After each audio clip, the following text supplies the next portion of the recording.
Meaning of jumper cable. Jumper cable.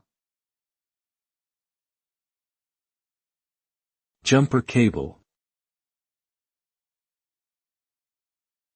Jumper cable. Jumper cable. A jumper cable is a type of electrical cable with clamps on either end that is used to jump-start a vehicle with a dead battery. The clamps are connected to the battery terminals of the dead battery and a live battery in another vehicle, allowing the dead battery to draw power and start the engine. The term jumper refers to the fact that the cable is used to make a temporary connection between 2 points in an electrical circuit.